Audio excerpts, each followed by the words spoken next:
Okay, welcome to physics today, everybody. We're right here. Number 3, vector components are independent. Number 2, notes. Okay, so we're going to take a few notes today. This is pretty easy stuff, but what we need to do now is concentrate on the vector being independent. Okay, and so what I'm saying is the x and the y stuff during free fall are independent from each other.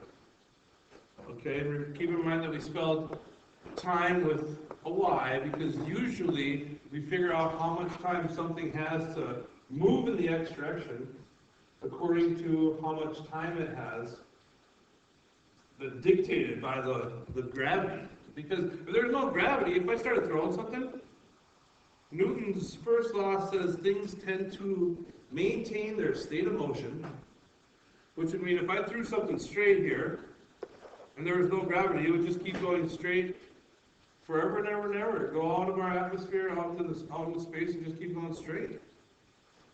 But we have gravity, the force of gravity caused by this huge mass, which starts to accelerate it downward. So, depending on how much time it takes to fall, keep in mind that this falls just as fast as that falls, just as fast as this falls. The y stuff tells us how much time we have to go in the x direction. Okay, so this stuff is really pretty simple. A ball is thrown with a velocity of 22.5 meters per second, 23 degrees above the horizon. What are the vertical and horizontal components? I mean, that's, just flat out review. You can do that pretty easily, right? Vertical, horizontal, those two components. Almost everybody already got A's on that in the test, okay? Kind of a little review for doing the angles. I'm sure you know how to do that. Let's see if we can do this problem here, though.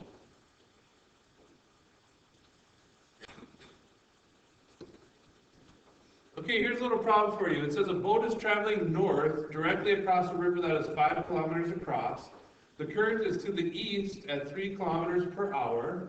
The boat can travel at 5 kilometers per hour at top speed. What is the resultant velocity? In what direction is the boat traveling? How long does it take to cross, and how far down the bank does it drift before it reaches the far side? So I want you guys to try to do that on your piece of paper and see if you can come up with the right solution. Here's the picture I came up with right down here. So you can see that the little boat is right here, and there's that velocity vector here. Here's the velocity of the river. You got to put those two together. Okay, so I said this is pretty simple stuff you can do in your head even. I'm not sure about that, but let me ask you, what does this have to do with projectile motion? Can someone answer that question first? So the current kind of acts like gravity in this situation. Okay, so what does that say about the speed of the boat and how much time it takes to cross the river? The answer was it will be longer than an hour because it's not going straight across. But as I look at this, I see that the boat has a top speed which is going to be directed straight across the water. Do you agree? Because if you look at this vector here, that's straight across. And that's 5 kilometers every hour in that direction. Do you agree with that? Now, if we understand that this vector is independent from that vector, and the boat, stays aimed in that direction, and it's 5 kilometers across, how much time do you think it's going to take to cross the river? Okay, so if we're still maintaining this understanding that these two are independent, then I can say how far down the bank. Well, I know it's going to take an hour for me to get across the river, right? So that means I have an hour to go in this direction. Well, it's 3 kilometers an hour, so I'm going to be able to go, I should be going 3 kilometers downstream before I hit the bank. Do you agree with that?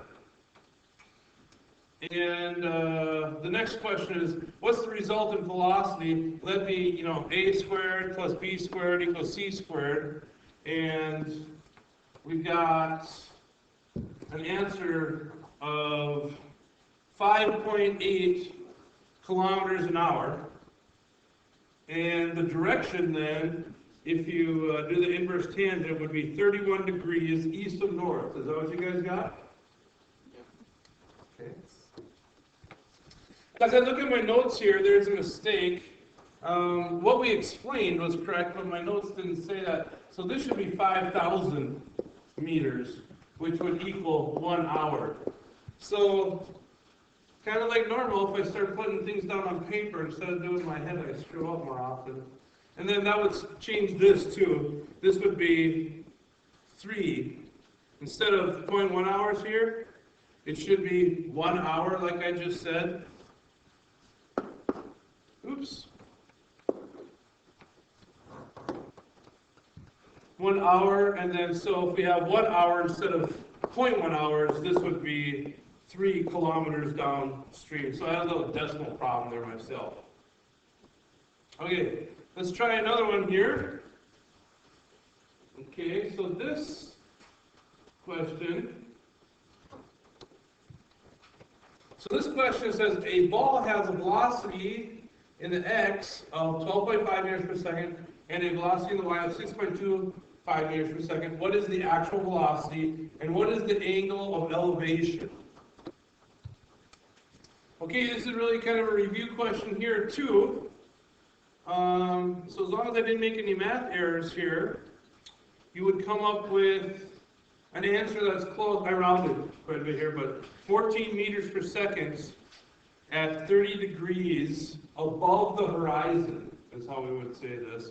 Although it does say the angle of elevation here already, so you don't really need to say above the horizon because it's already given in the question. Any questions about that? Yeah, the angle is really off, but 26.57 rounds to 30. This would be a better number for you. Okay, so now we're looking at something that we are doing right now. Okay, so let's see if you guys can figure this out. I'm pretty sure you can. Ball rolls across the table at a constant speed of 4.5 meters per second, then rolls off the edge. How far does it travel from the edge of the table if the height is 1.25 meters? Okay, so this is really something you've already done. First figure out how long it will be engaged in the 4.5 meters per second in the x direction. So we had about 5.5 seconds, or 5.051 seconds. Is that pretty close to what you guys got? Okay, good. I'm not going to have to change that one.